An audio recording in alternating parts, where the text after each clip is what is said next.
Oke, saya mulai di sini. Ada 4 hal yang mempengaruhi perilaku moral kita. Jadi ini secara psikologis ya. Yang pertama apa? Sensitivitas moral. Kepekaan moral. Orang itu beda-beda kepekaan moralnya. Jadi ada orang yang melakukan perbuatan tidak baik atau menyakiti yang lain atau menyusahkan yang lain, tapi dia tidak sadar juga. Nah, itu nanti hubungannya dengan kepekaan moral. Ada orang yang sebenarnya yang dilakukan masih normal saja kok, tapi dia tidak enaknya luar biasa. Nah, itu hubungannya dengan kepekaan moral. Kamu peka tidak sih kalau yang kamu omongkan itu menyakiti? Nah, itu kepekaan. Saya mau tanya temanku ini sudah punya pasangan apa belum ya? Nah, tapi kalau tak tanya tersinggung enggak ya? Nah, itu berarti kamu punya level kepekaan sendiri. Atau jangan-jangan kalimatku tadi menyakiti dia. Nah, itu hubungannya dengan kepekaan. Kalau kamu sering jadi orang tidak enakan, mudah sungkan, mudah segan terhadap sesuatu, itu kemungkinan hubungannya dengan sensitivitas moral ini. Nah, ini menentukan perilaku moral. Kalau kalian tidak enak itu kan terus mulai remnya diefektifkan. Tidak ingin lagi menjelajah atau ngejar-ngejar informasi dan lain sebagainya. Nah, ini yang pertama. Dan ini setiap orang pastinya beda-beda. Ada yang sangat sensitif, ada yang tumpul sama sekali. Nah, yang kedua, penilaian moral. Kalau ini hubungannya dengan kecerdasan. Penilaian moral itu nanti nyambungnya dengan keputusan moral. Saya harus melakukan ini apa melakukan itu ya? Yang ini lebih baik, yang itu kurang baik. Saya milih yang lebih baik saja. Ini penilaian moral, pikiran main. Jadi saya habis dimaki-maki orang ini. Enaknya saya balas maki-maki, saya diamkan saja, atau saya jelaskan baik-baik, atau saya rangkul dia. Ini kan pertimbangan-pertimbangan moral. Nah, itu pikiran yang main. Kalau sensitivitas tadi mungkin kepekaanmu, perasaanmu. Tapi penilaian ini banyak berhubungan dengan pikiranmu, akalmu. Ada yang menyebutnya pertimbangan moral. Pertimbangan itu berarti mempertimbangkan, menimbang-nimbang. Enaknya ini atau itu ya. Ini harusnya saya bersopan-sopan ke dia atau saya lugas saja ngomong apa adanya. Ini pertimbangan moral. Oke, jadi pikiranmu dipakai. Jangan dikira kalau moral itu tidak pakai mikir. Dulu pernah kita bahas satu sesi kecerdasan moral, kecerdasan etik, dan berpikir etik. Oke, kalau tiba-tiba kalian misalnya ya sedang enak-enak ngaji gini, terus teman-teman yang ada di sebelahmu batuk terus, misalnya, ayo kamu melakukan apa?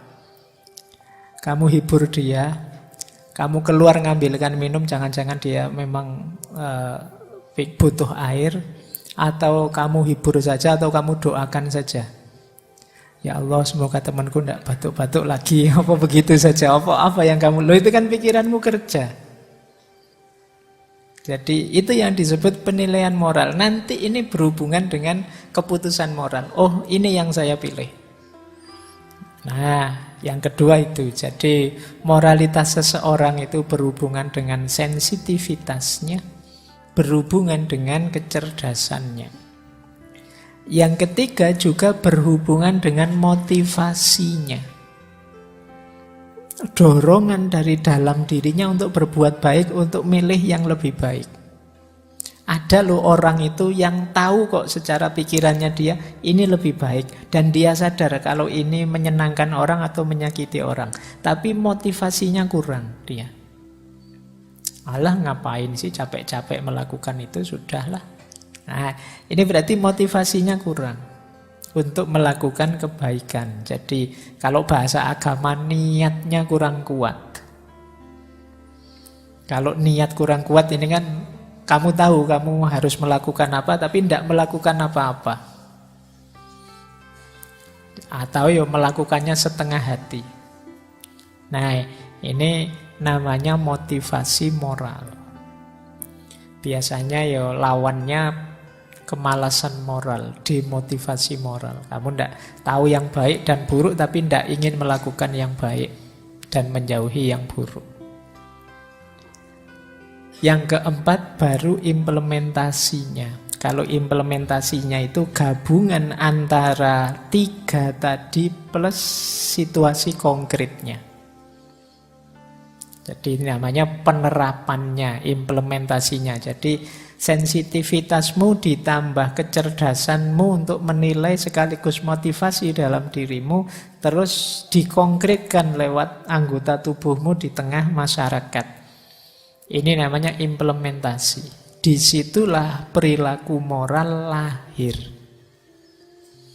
Jadi dipengaruhi oleh 4 hal ini sekaligus.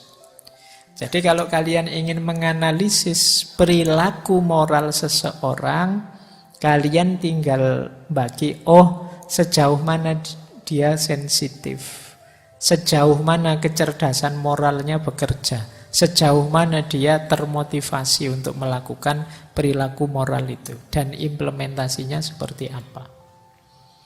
Nah, ini 4 hal yang berpengaruh dalam perilaku moral kita. Ya ini yang membuat setiap orang itu bisa beda-beda perilakunya. Karena apa? Sensitivitasnya beda-beda, kecerdasannya juga beda-beda, motivasinya juga beda-beda. Jadi maka keputusan moralmu dengan temanmu, mungkin dengan adikmu, dengan keluargamu bisa saja sangat jauh berbeda. Kenapa? Isi komponen 3 tadi beda. Sehingga implementasinya beda-beda. Oke, baik.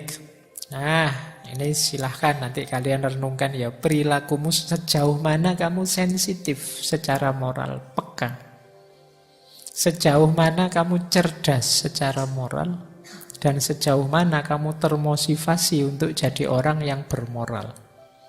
Ada loh orang yang tidak termotivasi jadi orang yang bermoral. Banyak mungkin orang yang putus asa dengan moral. Alah Pak, saya bermoral, akhirnya saya yang paling sulit, saya yang paling sengsara.